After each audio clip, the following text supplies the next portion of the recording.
Salut tout le monde, c'est Lucie, j'espère que vous allez bien. Non, vous ne rêvez pas, je vais bien faire un top 10 sur les personnages de Phineas et Ferb.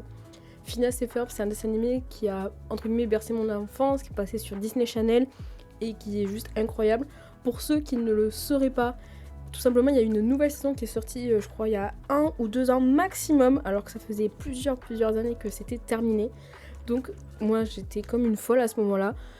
Évidemment, ce top, il est juste de mon propre avis. Vous avez le droit de ne pas être d'accord. N'hésitez pas d'ailleurs à me partager votre top 10 en commentaire. En tout cas, il risque d'avoir quelques spoils, je pense, parce que je vais vous donner pourquoi j'aime ou pas ce personnage. Et moi, je vous dis, c'est parti.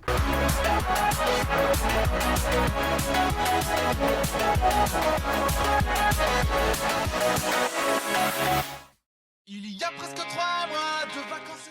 Ouais, je l'ai mis en 10ème position et je m'excuse, mais en gros, c'est le petit génie anxieux du groupe. Il veut toujours tout faire parfaitement. Il a peur de se tromper.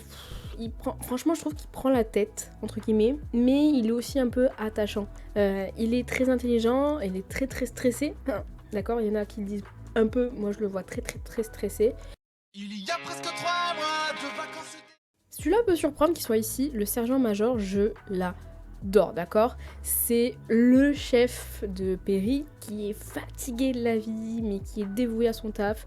Il est toujours sérieux, mais il a un côté complètement absurde, je trouve. Il fait de son mieux pour maintenir l'ordre, et avec son assistant Carl, ils forment un duo qui me fait juste mourir de rire. En gros, en règle générale, ses interventions, je les trouve juste géniales. Il est toujours dans des situations un peu loufoques par rapport à la situation de l'épisode. En règle générale, il fait toujours semblant d'avoir tout compris et que c'est pas forcément le cas. Bref, j'adore le sergent-major, j'ai le droit. Il y a presque 3 mois de vacances. Je suis pas vraiment fan d'Isabella, c'est pour ceux qui connaîtraient pas la chef du Fireside Girls. Elle est motivée, souriante, elle est gentille, elle est débrouillarde et elle est surtout complètement amoureuse de Phineas. Mais hormis ça, c'est quand même un personnage qui est très intéressant. Elle se décourage jamais, elle est gentille, elle est énergique, elle est positive. Bref, j'aime bien ce personnage, mais d'un côté, je suis pas fan de ce personnage. Comment vous dire, j'ai un peu deux côtés avec elle, c'est-à-dire que je l'adore parce qu'elle est énergique et elle est trop bien. Et d'un autre côté, son histoire avec Phineas, moi je souffre quoi. Mais bon, après, elle est culte quoi comme personnage. Il y a presque 3 mois de vacances. Non, vous ne rêvez pas, j'ai bien mis Bufford avant tout le reste, d'accord? C'est vraiment le caïd de la bande. Il aime intimider Baljeet. Mais en fait, en gros, certes, c'est un entre guillemets méchant de la bande, un peu caïd, un peu cliché. Après, tous les personnages ont des clichés qui le représentent. Mais on sait tous qu'il a un super bon fond, qu'il est au fond très gentil. Il a des super punchlines, il a des idées juste débiles. Moi, j'adore son style, j'adore son duo avec Baljeet. C'est pour moi l'un des duos les plus drôles et c'est pour ça que j'aime autant Bufford parce qu'en fait, c'est la grosse brute mais qui est au fond gentille. Il y a presque 3 mois de vacances. Vanessa, je la kiffe. C'est la fille stylée, mature, blasée de la vie. Elle adore son père, mais elle en a marre de ses plans idiots. Pour ceux qui ne seraient pas, c'est la fille de Doofenshmirtz. Et elle est trop gentille, elle est super cool. C'est un peu la cool girl parfaite, si vous préférez. Et elle veut juste, elle, mener une vie normale, mais avec ses parents, c'est juste pas possible. Donc c'est trop bien, j'adore ce personnage. J'aime bien un peu, entre guillemets, la relation flottante entre elle et Ferb. J'adore ce personnage, à chaque fois qu'elle apparaît, je suis fan. C'est vraiment une bonne bouffée d'air frais dans cet univers qui est juste dingue. Il y a presque 3 mois de vacances. Il fallait bien que je mette le duo emblématique de cette série quand même. Donc, Phineas, c'est le moteur du duo.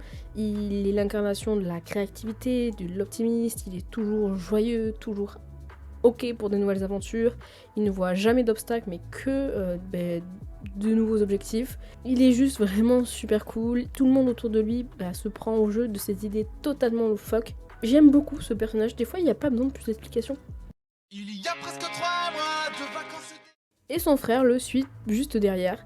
Ferb, je pense que je l'aime trop. Alors, il a parlé très tardivement dans la série, et ses interventions sont toujours très brèves, mais à chaque fois qu'il dit quelque chose, c'est mémorable, ou c'est génial. Ferb, je l'adore. Je sais pas comment vous dire, mais sa prestance me fait kiffer, si vous préférez. Il est toujours à fond, suit toujours Phineas. J'aime trop Ferb. Je suis désolée, mais j'aime trop Ferb. J'ai pas d'explication, ce personnage est juste génial.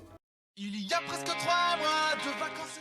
On rentre dans le top 3, et oui, vous ne rêvez pas, j'ai bien mis le docteur Doofenshmirtz en 3ème position. C'est le grand méchant, on va dire, de la série, ou pour moi c'est plus le grand gentil qui se veut méchant et super maladroit. C'est un génie de n'importe quoi. Il fait n'importe quoi, avec des inventions toujours plus absurdes les unes que les autres. Il est pas vraiment méchant parce que toutes ses inventions sont là juste pour enquiquiner le monde, mais ça veut jamais être méchant à proprement parler. Il veut pas détruire le monde, il veut pas... C'est pas du tout son délire, lui il veut juste, entre guillemets, s'arranger sa vie. Il est déjanté, mais il est très gentil aussi, et il a plein de bonnes qualités qui sont souvent montrées dans beaucoup d'épisodes. Il aime sa fille, il est attendrissant. C'est un méchant qui est ridicule, émouvant, et juste ses interventions avec Perry sont iconiques. J'adore Doofenshmirtz. Il est timbré. Il y a presque 3 mois de vacances. Et en parlant de timbré, parce qu'évidemment, Candice, elle a un vrai grain, d'accord. Candice, c'est la grande sœur la plus emblématique, je pense, de tout Disney confondu. Je m'avancerai pas, mais je pense que je suis sûre. Elle veut juste coincer ses frères à chaque épisode, et chaque fois ça loupe, et c'est juste trop drôle. Elle est certes là pour démasquer ses frères, mais c'est surtout un personnage qui se veut super humain. Finalement, quand vous regardez, ses parents la remarquent très rarement, ou alors ils la prennent toujours pour une folle, etc. Candice, c'est l'un des personnages qui a, entre guillemets, sa vie qui est le plus développée, notamment avec son crush sur Jérémy, ses crises de nerfs. Elle a juste des répliques super cool et des chansons super cool aussi. Pour la version anglaise, pour ceux qui ne sauraient pas, celle qui chante ces chansons, c'est Ashley Tisdale, celle qui faisait Sharpay Evans dans High School Musical. Donc déjà, personnage iconique, et pour un personnage de dessin animé iconique. Bref, Candice, je l'adore, elle a un vrai grain, elle est folle alliée, elle me fait mourir de rire sur chacune de ses interventions, presque. Il y a presque 3 mois de vacances. Je vais pas vous mentir que pour faire ce top 1, je n'ai pas du tout galéré, c'est même à partir de lui que tout a découlé. Perry l'ornithorynque, honnêtement, qui d'autre aurait pu être numéro 1? Perry, c'est la légende, d'accord? Déjà, c'est un animal de compagnie. Qui est un ornithorynque, un animal de compagnie? Personne. Et en fait, c'est un super agent secret. Ultra stylé. Il a une double vie comme dans les films d'action. Ses combats avec Doofenshmirtz sont à la fois épiques, ridicules, drôles. Il reste impassible, même quand tout explose autour de lui. Et il faut savoir que il ne parle jamais, mais il a autant d'émotions qu'un être humain. Et c'est ça qui le rend incroyable. Quand il enlève son chapeau, tout le monde ne le reconnaît plus. C'est génial. T'enlèves ton chapeau et personne ne te reconnaît. Et il faut savoir qu'il aime beaucoup sa famille. Beaucoup d'épisodes, il va être là pour eux, il va toujours... Perry, on dirait pas, mais vraiment, j'adore ce personnage. Il est trop génial. Mais voilà, Perry, c'est la classe, c'est l'humour, le mystère. Il ne dit rien, mais il fait tout. Et c'est lui le meilleur. En tout cas, j'espère que cette vidéo vous aura plu. En tout cas, moi, je suis vraiment team Perry. Il n'y a pas photo. Dites-moi votre top en commentaire. Et n'oublie pas de liker, de t'abonner et d'activer la cloche si tu veux en savoir plus et voir plus de vidéos avec moi. En tout cas, moi, je vous dis à la semaine prochaine pour une nouvelle vidéo.